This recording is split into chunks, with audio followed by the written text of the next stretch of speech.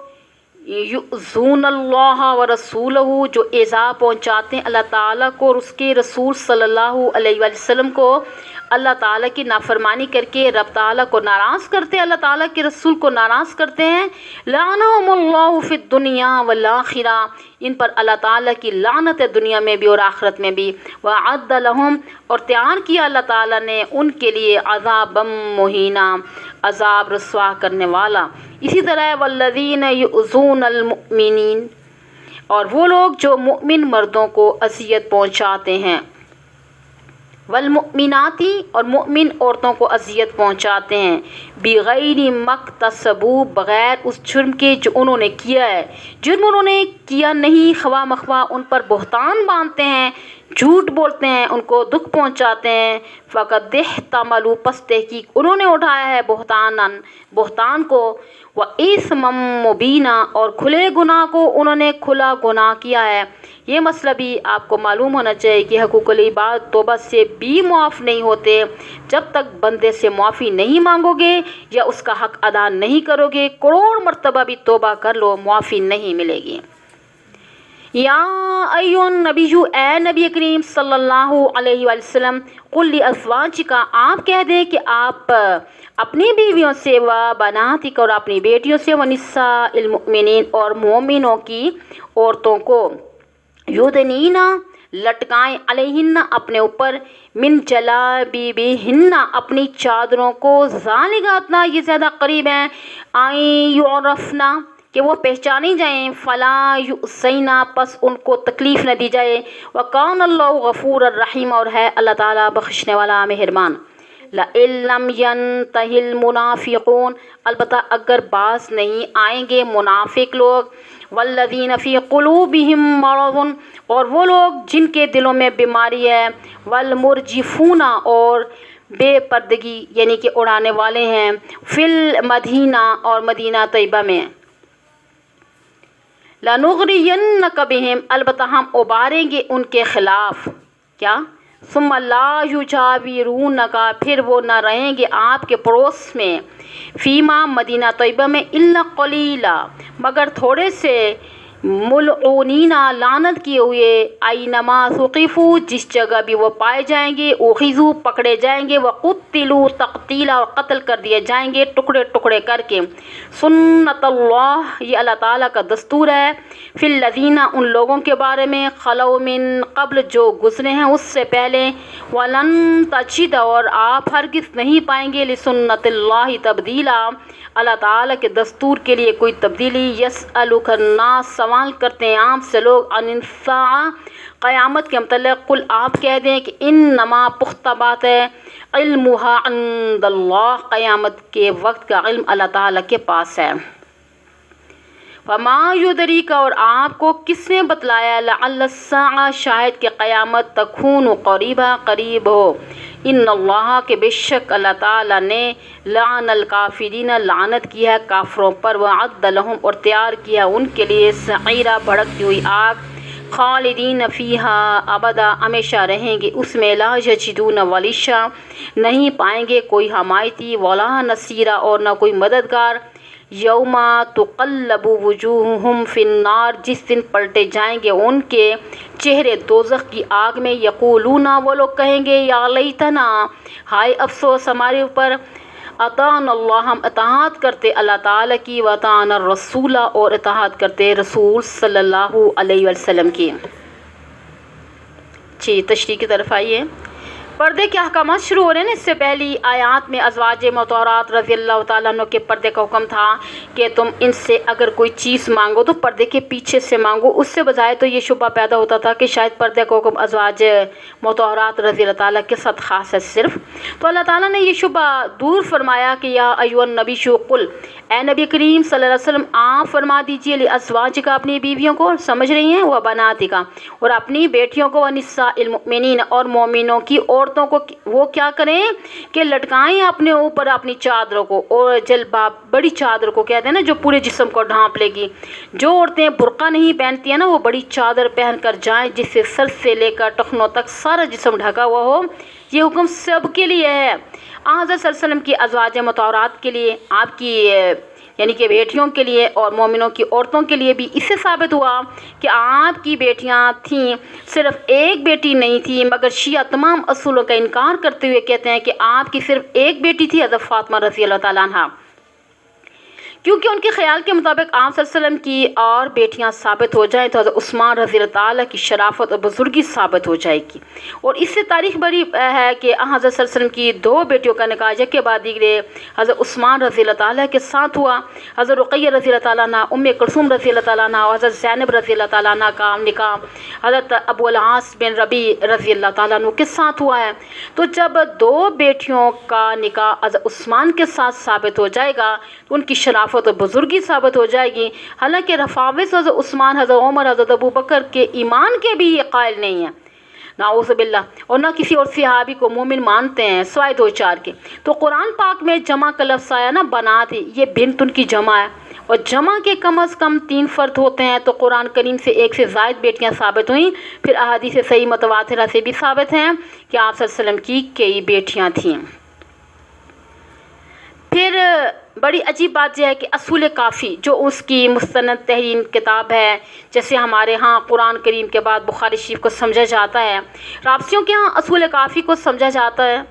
اس میں مستقل باب ہے کہ اس باب میں آپ صلی اللہ علیہ وسلم کی ولادت اور آپ صلی اللہ علیہ وسلم کی اولاد کی پیدائش، اس بات کی تصریح ہے کہ جب حضرت صلی اللہ علیہ وسلم کا نکاح ہوا تھا تو آپ صلی اللہ علیہ وسلم کی عمر مبارک 25 سال تھی، تو حضرت خدیجہ الکبریٰ کی عمر مبارک 40 سال تھی۔ اس سے پہلے وہ 2 دفعہ بیوہ ہو چکی تھی، پہلے خامدوں سے بھی اولاد تھی۔ پھر آگے تفصیل یہ ہے کہ نکاح کے 2 سال بعد حضرت زینب پیدا ہوئیں، حضرت رقیہ رضی اللہ تعالیٰ عنہ پیدا ہوئیں، پھر ام کلثوم پیدا ہوئیں، پھر حضرت طیب رضی اللہ تعالیٰ عنہ پیدا ہوئے۔ نبوت سے 1 سال پہلے حضرت فاطمہ رضی اللہ تعالیٰ عنہ پیدا ہوئیں۔ تو ضد اتنی ہے کہ اپنی کتاب ہی کو نہیں مانتے۔ یہ تو بڑے منظم ہو کر چل رہے ہیں کہ پاکستان میں بھی سازشیں کر رہے ہیں۔ دیکھیں کہ اب شمالی علاقہ جات میں بھی ان کی تعداد کافی ہے، اب وہاں بھی شیعہ ریاست قائم کرنا چاہتے ہیں، جس کی بھاگ دوڑ ایران کے ہاتھ میں رہے گی۔ پاکستان میں شیعہ ریاست بنانے کی ان کے پاس دلیل یہ ہے کہ وہاں ان کی اکثریت ہے، بھائی اگر تم نے اسی منطق پہ چلنا ہے تو زاہدان میں سے تو 90% آبادی سنیوں کی ہے، تو وہاں تم نے نہ کوئی گورنر سنی بنایا اور نہ کوئی DC سنی بنانے کے لیے تیار ہو، بلکہ کوئی معتبر بااختیار افسر سنی نہیں ہے۔ تہران میں 5 لاکھ سنیوں کی آبادی ہے، مگر سنیوں کی ایک مسجد بھی نہیں ہے۔ گرجے موجود ہیں، ہندوؤں کے مندر موجود ہیں، اور سکھوں کے یعنی کہ گردوارے ہیں، اور پہلے تو ایک مسجد تھی، مسجد فیض، یعنی اس کو خامنہ آئی اور یعنی کہ بلڈ بزر بھی ختم کروا دیا۔ پھر اسی طریقے سے یہ باتیں کرتے رہتے۔ عوام اس شیعہ فتنے سے آگاہ نہیں ہے، یہ خبیث فتنہ ہے، اسی لیے بتایا جاتا ہے۔ فرمایا اے پیغمبر اپنی بیویوں اور بیٹیوں سے اور مومنوں کی عورتوں سے کہہ دیں کہ اپنے اوپر بڑی چادریں لٹکایا کریں، ذالک ادنا، یہ زیادہ قریب ہے کہ آئیں یعرفنا، کہ پہچانی جائیں یہ شریف عورتیں ہیں، تو فلا یؤذینا، پس ان کو تکلیف نہ دی جائے۔ یعنی اس زمانے میں جو شریف عورتیں ہوتی تھیں نا، وہ اس طرح پردے میں آتی جاتی تھیں، اور غنڈے قسم کے لوگ اس زمانے میں بھی تھے، اگرچہ تھوڑے تھے، اب زیادہ ہیں۔ ہر طرح کے آدمی ہر زمانے میں رہے ہیں، وہ پہچان لیں گے کہ یہ شریف عورتیں ہیں، اس لیے ان کو ایذا نہیں پہنچائیں گے۔ وَكَانَ اللَّهُ غَفُورًا رَحِيمًا، اور ہے اللہ تعالیٰ بخشنے والا مہربان۔ لَإِن لَّمْ يَنْتَهِ الْمُنَافِقُونَ، البتہ اگر باز نہ آئے منافق لوگ، وَالَّذِينَ فِي قُلُوبِهِم مَّرَضٌ، اور وہ لوگ جن کے دلوں میں برائی کی بیماری ہے، تو فرمایا کہ اس کا معنی ہے نا وَالْمُرْجِفُونَ فِي الْمَدِينَةِ، ارجاف کا معنی ہوتا ہے کہ شوشہ چھوڑنا، بے پرکی اڑانا۔ جو لوگ شوشے چھوڑتے ہیں، افواہیں پھیلاتے ہیں مدینہ طیبہ میں، اگر یہ لوگ باز نہ آئے، لَنُغْرِيَنَّكَ بِهِمْ، ہم اے نبی کریم صلی اللہ علیہ وسلم آپ کو ان کے پیچھے لگا دیں گے، نام ہم بتلا دیں گے، فلاں ہے فلاں ہے، ان کا علاج کرو۔ پھر وہ نہیں رہیں گے آپ کے پڑوس میں، نہیں ٹھہر سکیں گے مدینہ طیبہ میں، الا قلیلا، مگر تھوڑے سے۔ فرمایا اگر یہ منافق قسم کے لوگ اپنی حرکتوں سے باز نہ آئے، ہم آپ کو بتلا دیں گے، مگر رب تعالیٰ کی حکمت ہی آخر تک بعض منافقوں کے نام نہیں بتلائے۔ آخری سورت سورہ توبہ ہے، تو بڑی صورتوں میں سے ہے، 10ویں پارے سے شروع ہوتی ہے اور 11ویں پارے پہ جا کے ختم ہوتی ہے۔ اس میں رب تعالیٰ فرماتے ہیں وَمِنْ أَهْلِ الْمَدِينَةِ مَرَضُوا عَلَى النِّفَاقِ لَا تَعْلَمُهُمْ نَحْنُ نَعْلَمُهُمْ، آیت نمبر 101۔ اے نبی کریم صلی اللہ علیہ وسلم، مدینہ طیبہ میں کچھ بڑے پکے منافق ہیں، سکہ بند منافق ہیں، آپ ان کو نہیں جانتے، ہم ان کو جانتے ہیں۔ فرمایا اگر یہ بحث نہ آئے تو ہم آپ کو ان کے پیچھے لگا دیں گے، اور پھر یہ مدینہ طیبہ میں نہ ٹھہر سکیں گے مگر تھوڑے۔ اور ملعونین،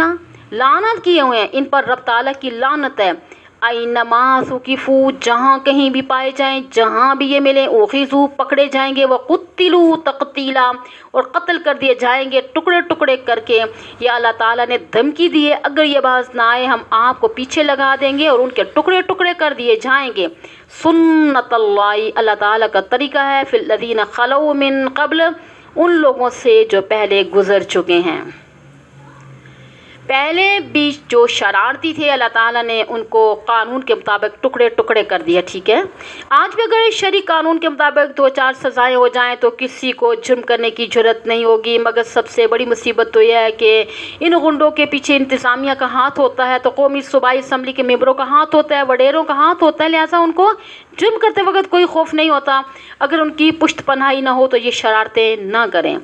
وَلَن تَجِدَ لِسُنَّتِ اللَّهِ تَبْدِيلًا، اللہ تعالیٰ کا دستور میں یعنی کہ کوئی تبدیلی نہیں پائیں گے۔ اسی طرح مطلب یہی ہوگا نا کہ لسنت اللہ، تبدیلی نہیں ہوگی اللہ تعالیٰ کے طریقے میں، سنت میں، دستور میں۔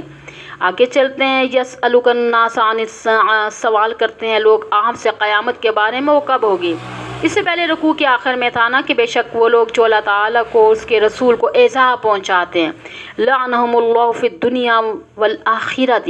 اللہ تعالیٰ نے ان پر لعنت بھیجی ہے دنیا میں بھی اور آخرت میں بھی۔ جب آخرت کا نام آیا نا تو منکرین قیامت نے پوچھا کہ وہ قیامت کب آئے گی۔ قل، آپ کہہ دیں، انما، کہ بے شک، علمھا عند اللہ، کہ قیامت کا علم اللہ تعالیٰ کے پاس ہے، یہ صرف اللہ تعالیٰ ہی جانتا ہے قیامت کب آنی ہے، اور کسی کو معلوم نہیں ہے۔ اتنا تو جمالی طور پہ سب جانتے ہیں نا کہ قیامت آئے گی، مگر کس سن میں آئے گی، کون سی تاریخ ہوگی، وقت کیا ہوگا، یہ رب تعالیٰ کے بغیر کوئی نہیں جانتا۔ تو ہم سب جانتے ہیں کہ ہم نے مرنا ہے، لیکن کس گھڑی مرنا ہے یہ کسی کو معلوم نہیں ہے۔ اگر کسی کو معلوم ہو جائے کہ میں نے 10 سال بعد فلاں تاریخ کو مرنا ہے تو ابھی سے وہ سوکھنا شروع ہو جائے گا، کمزور ہو جائے گا۔ تو یہ اللہ تعالیٰ کی حکمتیں ہیں کہ اس نے کسی کو نہیں بتلایا اور فرما دیا آپ کہہ دیں قیامت کا علم اللہ تعالیٰ کے پاس ہے۔ وَمَا يُدْرِيكَ لَعَلَّ السَّاعَةَ تَكُونُ قَرِيبًا، اے نبی کریم صلی اللہ علیہ وسلم آپ کو کس نے بتلایا ہے کہ آپ صرف اتنا سمجھ لیں شاید کہ قریب ہی ہو۔ اور وقت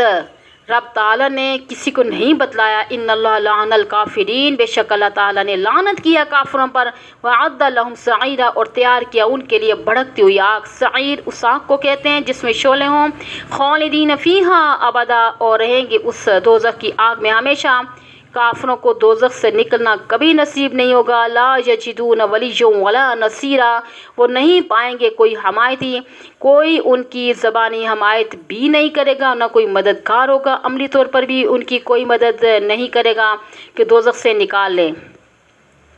یوم تقلب وجوہہم فی النار، اس دن ان کے چہرے الٹ پلٹ کر کے آگ میں پھینکے جائیں گے۔ کافر جب اللہ تعالیٰ کی عدالت میں آئیں گے ان کے سر نیچے ہوں گے، ٹانگیں اوپر ہوں گی، سر کے بر چل کر آئیں گے۔ یہ علامت ہوگی کہ نہ دنیا میں ان کی کھوپڑی الٹی تھی، یہ اللہ تعالیٰ کی تعلیم کو چھوڑ کر دوسری طرف جاتے تھے۔ یہاں کسی نے سوال کیا کہ عزت سر کے بل بندہ کیسے چلے گا؟ تو فرمایا جو رب ٹانگوں پر چلا سکتا ہے وہ سر کے بل بھی چلا سکتا ہے۔ پھر جب فرشتے ان کو دوزخ میں پھینکیں گے، سر نیچے اور ٹانگیں اوپر ہوں گی، اس وقت کافر کیا کہیں گے یہ لفظ بھی یاد رکھیے۔ یقولون، وہ کہیں گے